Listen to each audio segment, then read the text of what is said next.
Alright guys, what is up and welcome back to the channel. You guys are watching Nwadei MMA, where I give you my thoughts and opinions on everything going on in the MMA community, but more importantly ask for you guys' opinions. How are you guys doing today? I hope you're doing well. You're probably thinking, no, we'll put a shirt on, but you know, it is what it is. I'm gonna give you my immediate reaction to these fights that have just been announced by Dana White as an early Christmas present, I guess. Right? Okay.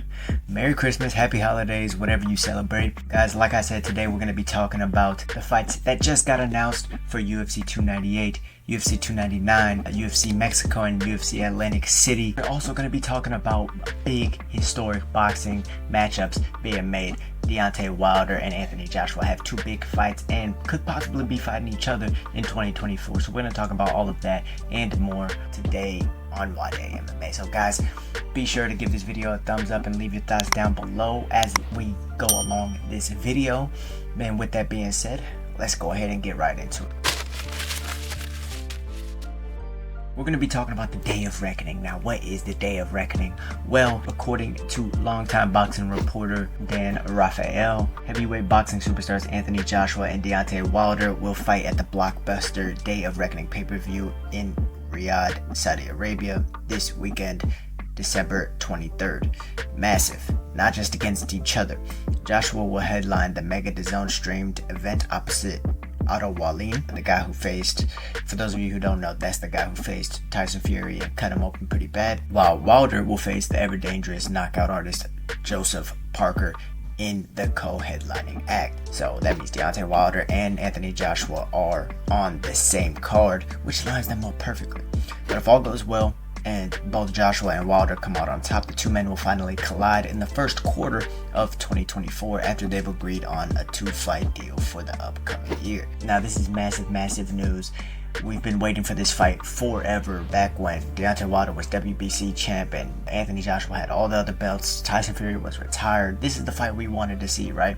So it looks like we're maybe going to be getting that, depending on if they both win or not. They keep saying two-fight deal. I don't know if they're talking about rematch clause in that contract or if they're talking about the two-fight deal as in they're each fighting their opponents and then they're going to fight each other in 2024. However, I'm speculating that two-fight deal or whatever is going to be in their contract for 2024. If Anthony Joshua and Deontay Wilder decide to meet up, they will have a rematch clause and the winner will be decided there. I don't know where that leaves Francis Ngannou, because we knew he was supposed to be maybe potentially fighting Deontay Wilder, but you know, boxing politics is crazy, right? Some people just call people out to get their names in the media, you know what I mean? So let me know your thoughts on that. I thought I would share that quick news for you guys. But moving on to UFC 298 in February, headlined by Alexander Volkanovski and Ilia Topuria, now has a giant fight between Robert Whittaker and Paulo Costa. Now we know Paulo Costa hasn't fought in forever. He was scheduled against Robert Whittaker and Hamzat Chimaev and Ikram Aliskerov. Didn't fight any of those people, weirdly enough. And Paulo Costa is now scheduled against Robert Whittaker again, but this time it's in February, and this time it's on against a Robert Whittaker who's coming off of a loss to Dricus du Plessis. Now I've heard that Robert Whittaker was not completely healthy going into that Dricus fight, and you know, the sources are a little sketchy and stuff like that, but we heard that nonetheless, so it gives a little bit of an interesting talking point going into that one. However, first thoughts in my mind, well, Robert Whittaker just got beaten pretty badly by Dricus du Plessis. Sure, he's taking some time off and things like that, but is he gonna have that same confidence going against another power puncher in Paulo Costa? Because if there's one thing we know, Robert Whittaker, he does get hit. I mean, in all of his last fights, I mean, obviously it's a fight and people are gonna get hit, but he gets hit in the fact that he gets hit by knockout punches, and his chin is, you know, your chin can only last up for so long, right? He had those two wars with Yoel Romero. He got rocked and almost knocked out by Jared Cannonier. He got knocked out by Dricus du Plessis. He got knocked out by Israel Adesanya in the first fight and got rocked by him in the second fight. I mean, his chin, how long is it gonna be there? How long is it gonna last?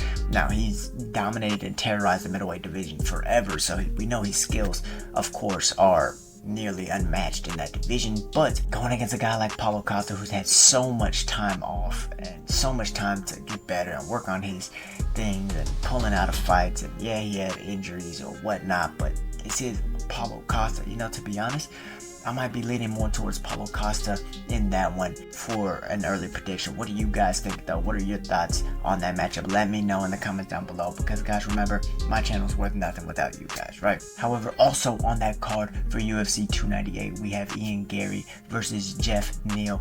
You know what? To be honest, I think I like this fight for Ian Garry better than the Vicente Luque fight. I think that Ian Garry was matched up a little bit better. Vicente Luque, I thought his style was going to be a little bit hard for Vicente to deal with. But going against Jeff Neal, now Jeff Neal, not only is that a big fight for Ian Garry, but it's a harder fight in my opinion. I think Jeff Neal is one of the most underrated welterweights in the world today.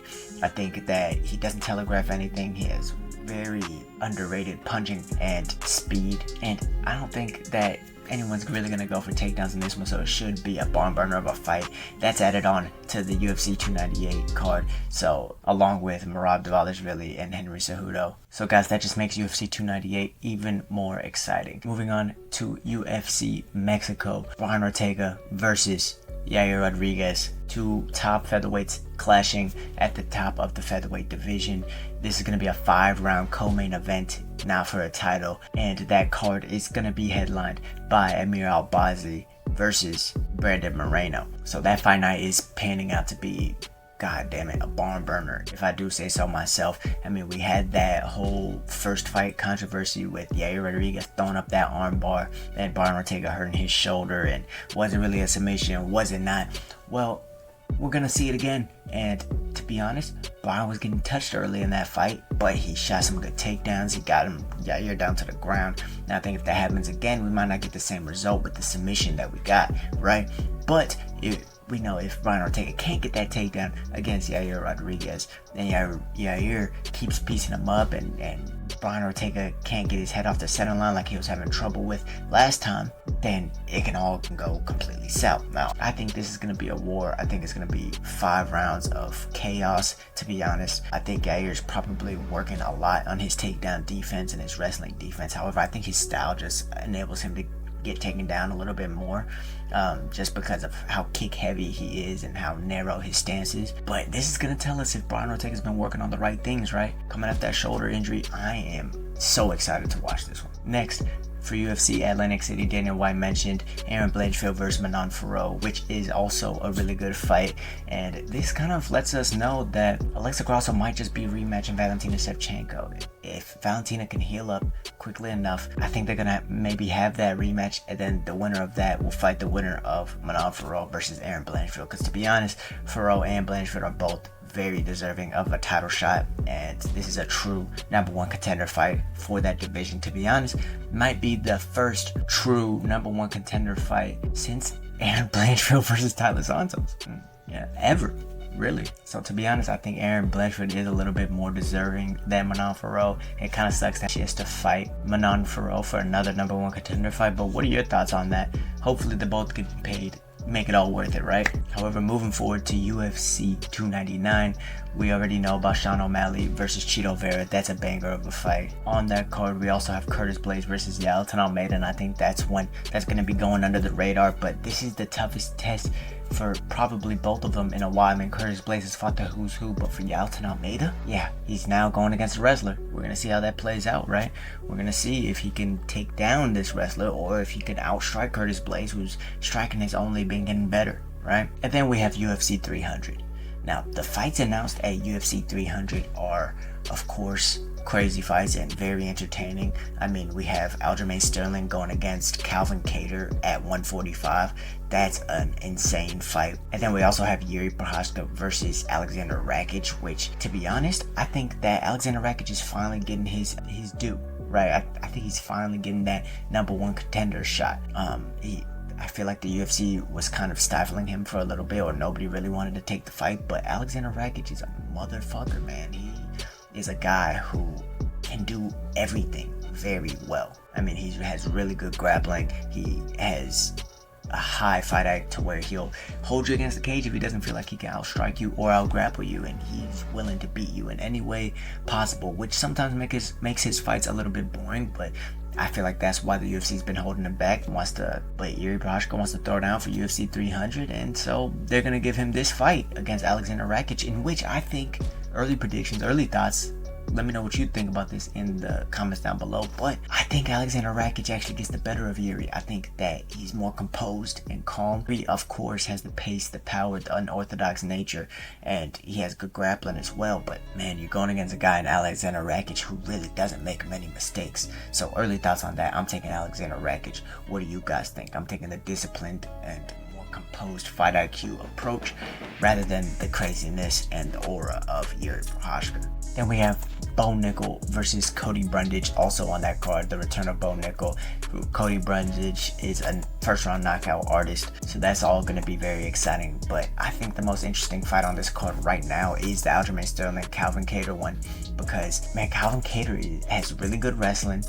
We saw what he did to Giga Chikadze. We know he can pressure you. He has really good boxing, which is going to force Aljamain to fix the holes in his game, because I feel like the holes that he does have is in his boxing and being able to close that distance effectively in order to shoot for his takedowns and stuff like that, or be able to even stay inside that pocket and bang with someone if he needs to. Right? I think it's going to be a little bit more filled out. He's going to have a little bit more pop, but let's see how his technique plays out on that one, because I feel like if he is in any of those nasty boxing exchanges with Calvin Kattar, it's going to be a bad night for him, you know. So this is a tough fight, and I don't know if he gets an immediate title shot after this one, so it's a little bit questionable on Aljamain's end, but let me know your thoughts for that one. And lastly, for UFC 300, this fight isn't set yet, but Alex Pereira is dropping hints. He said 30 plus 300 equals 3. Now, as far as math goes, I'm not sure that really adds up, but as far as what he might be talking about, 3 as in 3 championships, 300 as in UFC 300, and 30 as in 30 pounds away from this other man. Now, I might be tripping here, and I could be, you know, grasping at different things, but I think that he might be talking about moving up to heavyweight. Now, of course, this is if the boss Dana White allows it. You know, they're trying to do crazy shit for UFC 300. They don't have a title fight yet, which means that Conor McGregor and Michael Chandler can still face off for UFC 300. But quite frankly, if they are trying to make big fights for UFC 300 and are trying to have a title fight on there, is anyone really ready to go other than Tom Aspinall and Alex Pereira? I mean, we know Alex Pereira is very active, one of the most active of them all. He's been on this historic, crazy run with like 5 or 7 fights in the UFC. I mean, 2 belts within like 5 to 7 fights is absolutely ridiculous. And if he is aiming for a 3rd against Tom Aspinall, now that's a big task. We're not even gonna predict that one. But what do you guys think? It's a little bit cryptic, grasping at straws a little bit maybe, but what do you think about that? Let me know in the comments down below, and thank you guys for watching this video. Guys, happy holidays. Y'all stay safe, stay blessed. If you like this video, go ahead and give it a thumbs up, leave your thoughts down below, and don't forget to subscribe. And with that being said, stay safe, stay blessed. As always, I'm out.